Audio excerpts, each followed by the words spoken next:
पिछला साल कोरोना से शुरू हुआ, लेकिन इस साल वैक्सीन से शुरुआत हुई है। तो देश को एक आश्वस्त करने वाली ये साल रहेगा, ये मुझे विश्वास है। अमेरिका की एक प्रख्यात आकलन करने वाली संस्था है, सर्वे करने वाली संस्था है मॉर्निंग कंसल्ट्स।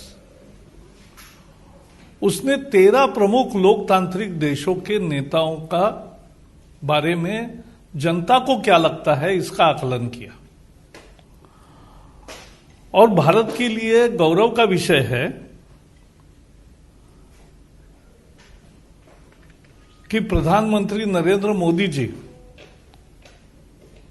का अप्रूवल रेटिंग सबसे ज्यादा 55% आया है। सभी प्रमुख देश इसमें थे, America, Britain, Australia, Canada, France, Italy, Japan, German, Brazil, Mexico, दक्षिण कोरिया, स्पेन। सभी प्रमुख देशों के नेताओं के बारे में जनता का आकलन किया गया और उस आकलन में 55 अप्रूवल रेटिंग के साथ सबसे आगे मोदी जी है। 2 नंबर पर मेक्सिको के अध्यक्ष है मैनुअल ओब्रेडोर, उनको 29 अप्रूवल रेटिंग है उनका। और तीसरे स्थान पर ऑस्ट्रेलिया के है 27 है। यानी एक तरह से पहले और दूसरे में लगभग आधे का अंतर है। तो ये जो है मोदी जी की लोकप्रियता। और सबसे विशेष बात है कि पिछले 6 साल दुनिया के एकमात्र नेता ऐसे हैं जिनकी लोकप्रियता लगातार बरकरार है या बढ़ रही है। 6 साल, इट्स अ रेयर फिनोमिना। ये दुनिया में ऐसा नहीं होता। कभी सफलता रहती है, कभी विफलता आती है, कभी रेटिंग बढ़ता है, कभी कम होता है। लेकिन मोदी जी है कि जिनका रेटिंग लगातार बढ़ रहा है। गैलप इंटरनेशनल ने भी एक सर्वे किया था, तो जिसमें आया था कि 91% भारतीय मानते हैं कि कोविड के बारे में मोदी जी ने जो किया काम वो बहुत अच्छा है। सी वोटर और IANS ने भी सर्वे किया है, उसमें 75% लोगों ने कहा है कि कोविड के बारे में मोदी जी की रणनीति बहुत सफल रही है। वर्ल्ड हेल्थ ऑर्गेनाइजेशन ने भी प्रशंसा की है। आपको मालूम है उनके विभिन्न कामों के लिए विभिन्न दुनिया के अवार्ड से उनको नवाजा गया है। ये बेहद लोकप्रियता क्यों है? क्योंकि मोदी जी दूरदृष्टि से सोचने वाले नेता है। देश की विकास की उनकी एक निश्चित विजन है और उसके लिए वो कार्यक्रम बनाते हैं और सफल करते हैं। देश प्रथम, यही उनकी धारणा है। देश के लिए सब कुछ और देश ही सब कुछ। इस धारणा से जो काम करते हैं, सबका साथ, सबका विकास, सबका विश्वास, आत्मनिर्भर भारत की दृष्टि रखते हैं, उसको लेकर आगे बढ़ना चाहते हैं। Made in India, made for the world, ये नारा लेकर आगे बढ़ते हैं। दुनिया में भारत का स्थान भी बढ़ गया, दबदबा भी बढ़ गया। आज हमारे पार्टी के अध्यक्ष जगत प्रसाद नड्डा जी ने भी इस आकलन के बाद मोदी जी की भूरी भूरी प्रशंसा करके अपना ट्वीट किया है। हम अगर देखेंगे कि पिछला साल एक तरह से कोविड का वर्ष था, लेकिन इस वर्ष में मुझे याद है जनवरी के कैबिनेट मीटिंग्स में, यानी भारत में 30 जनवरी को पहली केस आई, लेकिन उसके पहले से चीन में हुआ था। तो उसके साथ ही उन्होंने मंत्रिमंडल के सभी साथियों को यह अवगत कराया कि ये एक गंभीर संकट आ रहा है और इसका ढंग से मुकाबला करना चाहिए। तो ये पहले से स्वयं जागरूक थे, संकट आने के बाद नहीं जागे हैं, पहले जागे हैं और उसका काम किया है, लोगों को साथ लिया। कोरोना योद्धा एक नई टर्म तैयार हुई। जो फ्रंटलाइन वर्कर्स है हेल्थ में, और पुलिस भी होंगे या बाकी भी लोग होंगे जो समाज की व्यवस्था रख रहे हैं, उनके लिए उन्होंने, लोगों ने थाली बजाओ, घंटानाद करो कहा, और देश भर 120 करोड़ 130 करोड़ लोग उसमें सहभागी हो, यह अद्भुत नजारा हमने देखा है। ऐसे ही कोरोना योद्धाओं के लिए दिए जलाने का भी आह्वान किया था, वो भी आया तो जनता को सहभागी करके लिया इस मिशन कोरोना में। कोरोना से युद्ध किया और लोगों को जागरूक रखा, और बहुत सिंपल नारे उन्होंने गढ़े। 2 गज दूरी, मास्क है जरूरी। दूसरा नारा भी सब में लोकप्रिय हुआ, जब तक दवाई नहीं तब तक ढिलाई नहीं। और अब तीसरा, दवाई आने के बाद उन्होंने तीसरा नारा दिया है, दवाई भी कड़ाई भी। तो सावधानी बरतने का अभी भी उनका सलाह सब देश को है। उन्होंने समय पर लॉकडाउन किया, इसलिए देश का नुकसान कम हुआ। नहीं तो 130 करोड़ के देश में यह बीमारी भयंकर रीति से फैल सकती थी। अमेरिका में 3 करोड़ लोगों को इन्फेक्शन हो गई। हमारा कितना हो सकता था। और आज दुनिया का सबसे ज्यादा रिकवरी रेट 97% यह भारत का हो गया। ये प्रधानमंत्री की दूरदृष्टि की सोच और योजना, ये जिस तरह से किया उसके कारण ये हुआ है। हमारे यहां पीपीई नहीं बनता था, पर्सनल प्रोटेक्टिव इक्विपमेंट, मास्क नहीं बनता था, वेंटिलेटर नहीं बनते थे। आज ये सब देश में बन भी रहे हैं और बाहर भी अन्य देशों को हम दे रहे हैं। इतनी बड़ी, कितने लोगों को संक्रमण होगा पता नहीं था, तब उन्होंने बेड्स की योजना की, आइसोलेशन के बेड्स भरपूर हो,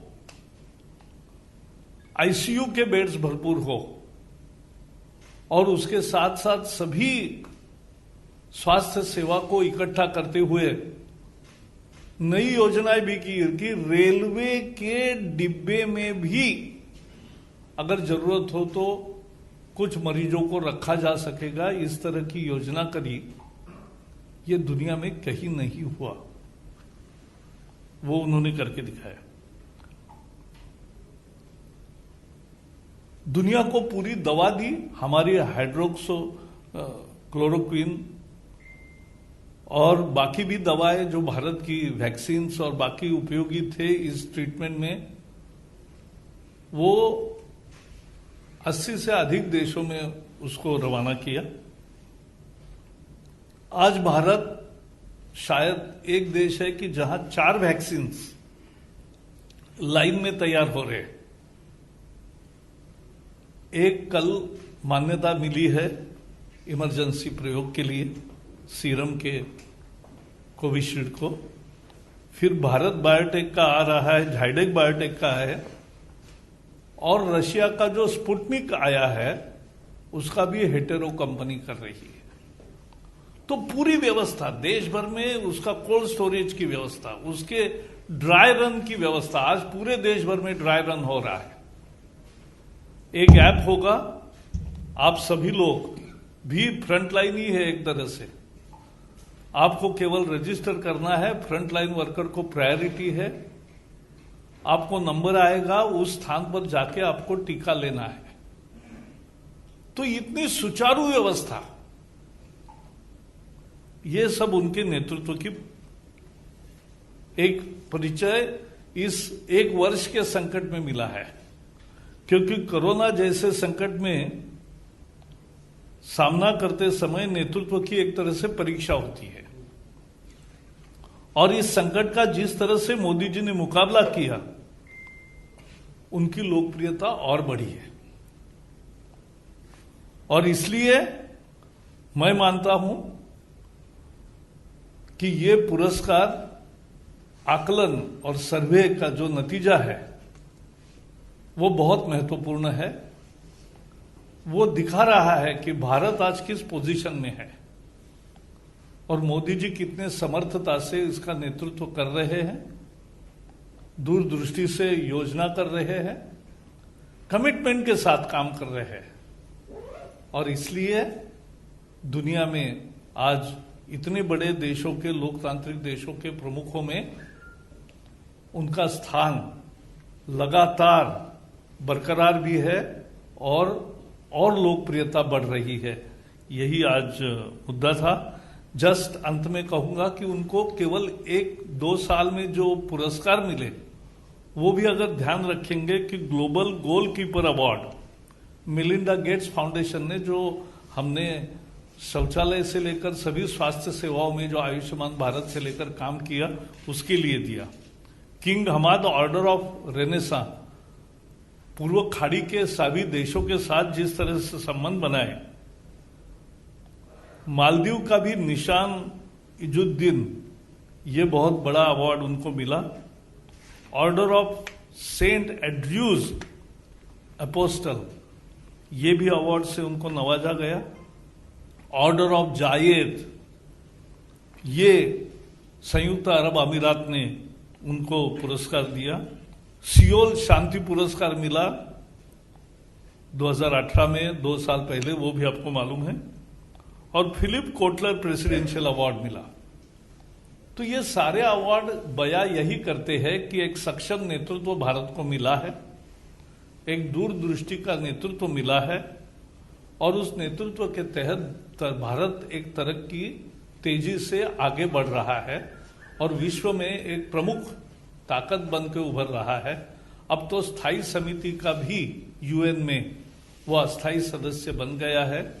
तो भारत का रोल विश्व में भी रहेगा और भारत की तरक्की और आगे बढ़ेगी। यही मुझे लगता है इस जो मॉर्निंग कंसल्ट संस्था के द्वारा किए गए सर्वे का यही अर्थ है, यह हमें समझना चाहिए। मुझे इतना ही कहना है आज। जी, इस विषय पे कुछ है तो पहले पूछे, फिर बाद में। आपने सम्मान की बात की, लेकिन कांग्रेस और ऑपोजिशन इसको डाइजेस्ट नहीं कर पा रही। ऐसा है, किसी को हजम नहीं होता है, लेकिन उससे वास्तविकता नहीं बदलती। देश के दिलो दिमाग में लोगों के मोदी जी बैठे और बहुतर लोग, ज्यादा से ज्यादा लोग उनको पसंद करते हैं। और 19 का विजय भी एक उसी का परिणाम है। और बाकी भी हमारे ग्राम पंचायत से लेकर जिला परिषद से लेकर विधानसभाओं तक जो सफलता मिल रही है। मैं एक उदाहरण बताऊं, मैं पुणे में, हमारे यहां पहली दफा बीजेपी को पूरा बहुमत मिल गया कॉरपोरेशन में और 100 हमारे कॉरपोरेटर्स चुने गए। मैंने हर एक से बात की, हर एक को पूछा कि जहां हारते थे वहां वोट कितने मिले, जिस विभाग में हारते थे आप, बीजेपी को कम वोट मिलते थे तो कितने हुए, तो वहां बढ़े, बोले झुग्गी झोपड़ी में बढ़े, यहां बढ़े। तो मैंने कहा क्यों, गरीब बस्तियों में बढ़े? तो मैंने कहा क्या कारण है? तो बोले मोदी। एकमात्र कारण, गरीब को लगता है कि देश का भला अगर होना है और हमारा भी उन्नति कुछ होना है तो मोदी जी सक्षम नेतृत्व है। तो वो नगर निगम के चुनाव में भी मोदी जी एक रेफरेंस पॉइंट होता है, यह हमें समझना चाहिए। सर, कोरोना की वैक्सीन हराम या हलाल, इस पर बड़ी बहस छिड़ गई है और कंफ्यूजन क्रिएट किया जा रहा है पूरे देश में, इस पर बातचीत। मुझे इसका मैं टेक्नोलॉजी का आदमी नहीं हूं, इसमें ये तो हर्षवर्धन जी बताएंगे। लेकिन एक सत्य है, अपनी वैक्सीन कारगर है और दुनिया भी इस्तेमाल कर रही है, और हमारे यहां भी बाकी जो भी आएगी वो भी परीक्षण के बाद ही आती है, तो वो सेफ, इसमें देखना होता है कि सेफ वैक्सीन है कि नहीं। तो अपनी जो भी वैक्सीन आएगी और रहेगी वो सारी ये रहेगी। सर, मेरा सवाल है, पश्चिम बंगाल के गवर्नर ने आशंका जताई है कि चुनाव में भारी हिंसा हो सकती है, क्योंकि जिस तरह से तृणमूल के नेता भड़काऊ बयान दे रहे हैं। अमृत मंडल ने बयान दिया है, कार्यकर्ताओं की अभिष्टियों से पीट कर इनको मार देते हैं। इसको लेकर सर किस तरह से देखते हैं? पश्चिम बंगाल में जिस तरह से हिंसा का खेल तृणमूल कांग्रेस कर रही है, उसको वहां की जनता पसंद नहीं कर रही है, और इसलिए लोग बीजेपी के साथ खड़े हैं मजबूती से, और यही आपको दिखाई देगा चुनाव में भी।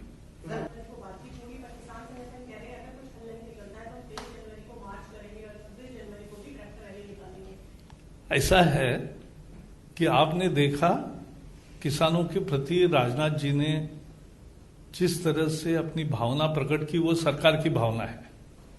खुद प्रधानमंत्री मोदी जी ने भी बार बार किसान और कृषि के बारे में अपनी दृष्टि को स्पष्ट किया है, और 8 बार चर्चा हुई है। 4 तारीख को परसों फिर से होगी, और हम तो आशावान हैं कि किसानों की समस्याओं में निजात होगा, उसमें समाधान होगा, और समाधान के साथ यह आंदोलन भी समाप्त होगा, और सब अपने अपने घरों में लौटेंगे, ये हमें विश्वास है। सर, आपने कहा कि दुनिया भर में तमाम जो अवार्ड लोग बताते हैं कि पीएम मोदी की लोकप्रियता बढ़ी है कोरोना काल में जो काम किया। एक तरफ हम देख रहे हैं दुनिया में तमाम नेताओं की लोकप्रियता घटी और उन्हें सत्ता विरोधी लहर का भी सामना करना पड़ा है, जो एक बड़ा चुनाव हुआ उसमें। और दूसरी तरफ मोदी जी के नेतृत्व में चाहे जिला पंचायत को चुनाव हो, बीजेपी लगातार चुनाव जीती है, तो क्या सबसे अब अपोजिशन को सबक लेना चाहिए जिन मुद्दों पर बोलने की? लेकिन अपोजिशन में कुछ नेता ऐसे हैं कि जो सबक लेने को तैयार ही नहीं है। हमें तो खुली प्रतिस्पर्धा का हम स्वागत करते हैं। देश के लिए एक से एक बेहतर कार्यक्रम देने वाले सोच के साथ कोई नेता काम करता है तो उसका तो हम स्वागत करते हैं, किसी भी पार्टी में हो। लेकिन आज एक तरह से एक बैंक्रप्सी जो दिखाई दे रही है, वही मूल समस्या है। 23 खरब से ज्यादा का कर्जा बड़े उद्योगपतियों का सरकार ने बीते साल में माफ कर दिया। अगर वो 11 करोड़ लोगों तक पहुंचता तो 20,000 रुपए पहुंचता। गलत जानकारी देने में इनका हाथ कोई नहीं, और इनकी बराबरी कोई नहीं कर सकता, लेकिन ये गलत जानकारी देश स्वीकार नहीं करता। ने बोला है कि Hindu can never be anti national, वो पहले ही पेट्रियाटिक होते हैं, Hindu can never be anti national. आपने कहाँ पढ़ा वो अलग है, मैंने तो कल भाषण नहीं सुना। सुनो सुनो सुनो, मैंने जो पढ़ा वो ये पढ़ा कि मतभेद किसी का अलग हो, मत राय अलग हो, तो भी वो उसके देशभक्ति पर शंका नहीं करनी चाहिए, ये मैंने पढ़ा। आपने क्या पढ़ा वो अलग हो गया। इस विषय की चर्चा नहीं है। आज जो मैंने मूल बताया, आज वर्ष की नई शुरुआत हम कर रहे, तो जिस तरह से दुनिया हमारे नेतृत्व की प्रशंसा कर रही है, लोग पसंद कर रहे हैं, भारत के भी और बाहर के भी, तो ये बहुत महत्वपूर्ण है। और भारत में लोगों की पसंदगी रोज दिन ब दिन बढ़ रही है। 6 साल लगातार कायम है, बरकरार है, और वो आगे बढ़ रही है। यही आज की खबर है।